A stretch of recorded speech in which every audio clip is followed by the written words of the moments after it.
اعوذ باللہ من الشیطان الرجیم بسم اللہ الرحمن الرحیم۔ حضرات گرامی، ہم سیرت النبی کے عنوان سے قدم با قدم جلد اول کا مطالعہ فرما رہے تھے۔ یہ عبداللہ فارانی نے لکھی ہے۔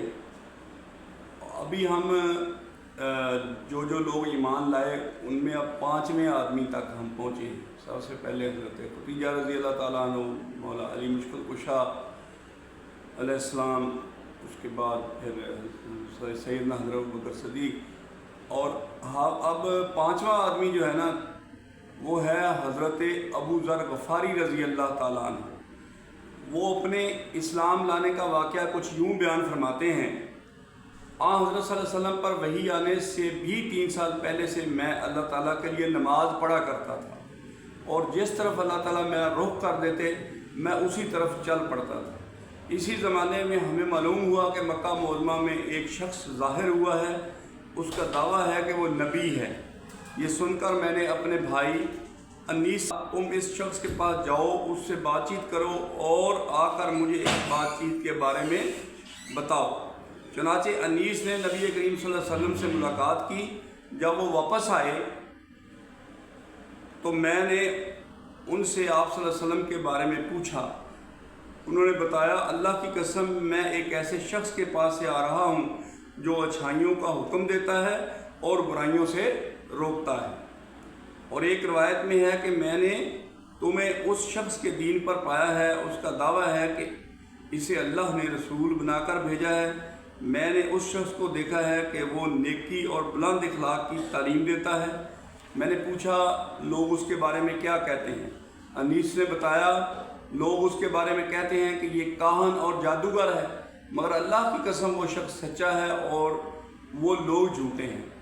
یہ تمام باتیں سن کر میں نے کہا: بس کافی ہے، میں خود جا کر اس سے ملتا ہوں۔ انیس نے فوراً کہا: ضرور جا کر ملو، مگر مکہ والوں سے بچ کر رہنا۔ چنانچہ میں نے اپنے موزے پہنے، لاٹھی ہاتھ میں لی اور روانہ ہو گیا۔ جب میں مکہ پہنچا تو میں نے لوگوں کے سامنے ایسا ظاہر کیا جیسے میں اس شخص کو جانتا ہی نہیں اور اس کے بارے میں پوچھنا بھی پسند نہیں کرتا۔ میں 1 ماہ تک مسجد حرام میں ٹھہرا رہا۔ میرے پاس سوائے زمزم کے کھانے کو کچھ نہیں تھا۔ اس کے باوجود میں زمزم کی برکت سے صحت مند ہو گیا۔ میرے پیٹ کی تمام سلوٹیں ختم ہو گئیں، مجھے بھوک کا بالکل احساس نہیں ہوتا تھا۔ ایک رات جب حرم میں کوئی طواف کرنے والا نہیں تھا، اللہ کے رسول ایک ساتھی حضرت سیدنا ابوبکر صدیق رضی اللہ تعالیٰ عنہ کے ساتھ وہاں آئے اور بیت اللہ کا طواف کرنے لگے۔ اس کے بعد آپ صلی اللہ علیہ وسلم نے اور آپ صلی اللہ علیہ وسلم ساتھی نے نماز پڑھی۔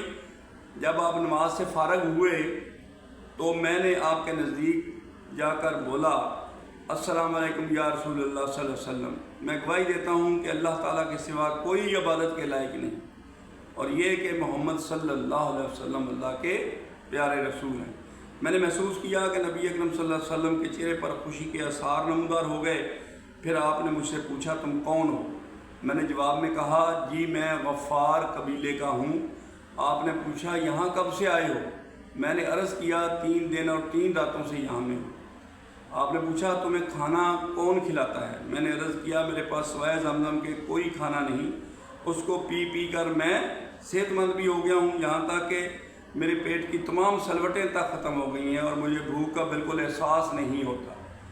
آپ نے فرمایا: مبارک ہو، یہ زمزم بہترین کھانا اور ہر بیماری کا علاج ہے۔ زمزم کے بارے میں حدیث میں آتا ہے کہ اگر تم آب زمزم کو اس نیت سے پیو کہ اللہ تعالیٰ تمہیں اس کے ذریعے بیماریوں سے شفا عطا فرمائے تو اللہ تعالیٰ شفا عطا فرماتا ہے، اور اگر اس نیت سے پیا جائے کہ اس کے ذریعے پیٹ بھر جائے اور بھوک نہ رہے تو آدمی شکم سیر ہو جاتا ہے، اور اس نیت سے پیا جائے کہ اگر پیاس کا اثر باقی نہ رہے تو پیاس ختم ہو جاتی ہے۔ اس کے ذریعے اللہ تعالیٰ نے اسماعیل علیہ السلام کو سیراب کیا تھا۔ ایک حدیث شریف میں آتا ہے کہ جی بھر کر زمزم کا پانی پینا اپنے آپ کو نفاق سے دور کرنا ہے، اور ایک حدیث میں ہے کہ ہم میں اور منافقوں میں یہ فرق ہے کہ لوگ زمزم سے سیرابی حاصل نہیں کرتے۔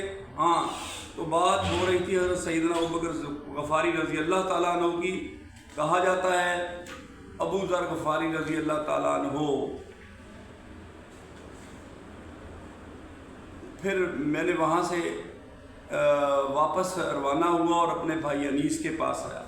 انیس نے مجھ سے کہا تم کیا کر کے آئے ہو؟ میں نے جواب دیا مسلمان ہو گیا ہوں، میں نے محمد صلی اللہ علیہ وسلم کی تصدیق کر دی ہے۔ اس پر انیس نے کہا میں بھی بتوں سے بیزار ہوں اور اسلام قبول کر چکا ہوں۔ اس کے بعد ہم دونوں اپنی والدہ کے پاس آئے تو وہ بولی مجھے پچھلے دن سے کوئی دلچسپی نہیں رہی، میں بھی اسلام قبول کر چکی ہوں، اللہ کے رسول کی تصدیق کر چکی ہوں۔ اس کے بعد ہم اپنی قوم کفار کے پاس آئے، ان سے بات کی، ان میں سے آدھے تو اس وقت مسلمان ہو گئے، باقی لوگوں نے کہا جب رسول اللہ صلی اللہ علیہ وسلم تشریف لائیں گے تو اس وقت ہم بھی مسلمان ہو جائیں گے۔ چنانچہ جب رسول صلی اللہ علیہ وسلم مدینہ منورہ تشریف لائے تو قبیلہ غفار کے باقی سب لوگ مسلمان ہو گئے۔ ان حضرات نے جو یہ کہا تھا کہ رسول اللہ صلی اللہ علیہ وسلم تشریف لائیں گے تو ہم اس وقت مسلمان ہو جائیں گے، تو ان کے یہ کہنے کی وجہ یہ تھی کہ نبی اکرم صلی اللہ علیہ وسلم نے مکہ میں حضرت ابو ذر غفاری رضی اللہ تعالیٰ عنہ سے ارشاد فرمایا تھا میں نخلستان یعنی کھجوروں کے باغ کی سرزمین میں جاؤں گا جو یثرب کے سوا کوئی نہیں ہے، تو کیا تم اپنی قوم کو یہ خبر پہنچا دو گے؟ ممکن ہے اس طرح تمہارے ذریعے اللہ تعالیٰ ان لوگوں کو فائدہ پہنچا دے اور تمہیں ان کی وجہ سے اجر عظیم دے دے۔ اس کے بعد نبی اکرم صلی اللہ علیہ وسلم کے پاس قبیلہ اسلم کے لوگ آئے، انہوں نے آپ سے عرض کی اے اللہ کے رسول ہم بھی اس کی بات پر مسلمان ہوتے ہیں جس پر ہمارے بھائی قبیلہ غفار کے لوگ مسلمان ہوئے۔ نبی اکرم صلی اللہ علیہ وسلم یہ سن کر فرمایا اللہ تعالیٰ غفار کے لوگوں کی مغفرت فرمائے اور قبیلہ اسلم کو اللہ سلامت رکھے۔ یہ حضرت سیدنا ابو ذر غفاری رضی اللہ تعالیٰ عنہ ایک مرتبہ حج کے لیے مکہ گئے، طواف کے دوران کعبے کے پاس ٹھہر گئے، لوگ ان کے چاروں طرف جمع ہو گئے۔ اس وقت انہوں نے لوگوں سے کہا بھلا بتاؤ تم میں سے کوئی سفر میں جانے کا ارادہ کرتا ہے تو کیا وہ سفر کا سامان ساتھ نہیں لیتا؟ لوگوں نے کہا بے شک ساتھ لیتا ہے۔ تب آپ نے فرمایا تو پھر یاد رکھو قیامت کا سفر دنیا کے ہر سفر سے کہیں زیادہ لمبا ہے اور جس کا تم یہاں ارادہ کرتے ہو اسی لیے اپنے ساتھ اس سفر کا وہ سامان لے لو جو تمہیں فائدہ پہنچائے گا۔ لوگوں نے پوچھا ہمیں کیا چیز فائدہ پہنچائے گی؟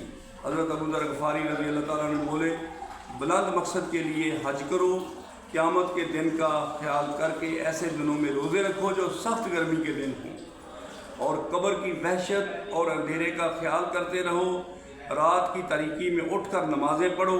حضرت سیدنا ابو ذر غفاری رضی اللہ تعالیٰ عنہ کے بعد حضرت خالد بن سعید رضی اللہ تعالیٰ عنہ ایمان لائے۔ کہا جاتا ہے دیہات کے لوگوں میں سے مسلمان ہونے والوں میں یہ تیسرے یا چوتھے آدمی تھے، ایک قول یہ ہے کہ پانچویں تھے۔ یہ اپنے بھائیوں میں سب سے پہلے مسلمان ہوئے۔ ان کے اسلام لانے کا واقعہ یوں ہے کہ انہوں نے خواب میں جہنم کو دیکھا، اس کی آگ بہت خوفناک انداز میں بھڑک رہی تھی، یہ لوگ جہنم کے کنارے کھڑے تھے۔ خواب میں انہوں نے دیکھا کہ ان کا باپ انہیں جہنم میں دھکیلنا چاہتا ہے مگر نبی کریم صلی اللہ علیہ وسلم ان کا دامن پکڑ کر انہیں دوزخ میں گرنے سے روک رہے ہیں۔ اسی وقت گھبراہٹ کے عالم میں ان کی آنکھ کھل گئی، انہوں نے فوراً کہا میں اللہ کی قسم کھا کر کہتا ہوں کہ یہ خواب سچا ہے۔ ساتھ ہی انہیں یقین ہو گیا کہ جہنم سے انہیں رسول اللہ صلی اللہ علیہ وسلم ہی بچا سکتے ہیں۔ فوراً حضرت سیدنا ابوبکر صدیق رضی اللہ عنہ کے پاس آئے، انہیں اپنا خواب سنایا۔ ابوبکر صدیق رضی اللہ تعالیٰ نے فرمایا اس خواب میں تمہاری بھلائی اور خیر پوشیدہ ہے، اللہ کے رسول موجود ہیں، ان کی پیروی کرو۔ چنانچہ حضرت خالد بن سعید رضی اللہ تعالیٰ عنہ نبی اکرم صلی اللہ علیہ وسلم کی خدمت میں حاضر ہوئے۔ انہوں نے آپ سے پوچھا اے محمد صلی اللہ علیہ وسلم آپ کس کی دعوت دیتے ہیں؟ آپ نے ارشاد فرمایا میں اس بات کی دعوت دیتا ہوں کہ اللہ ایک ہے، اس کا کوئی شریک نہیں، اس کا کوئی برابری کرنے والا نہیں، اور یہ کہ محمد صلی اللہ علیہ وسلم اللہ کے بندے اور رسول ہیں۔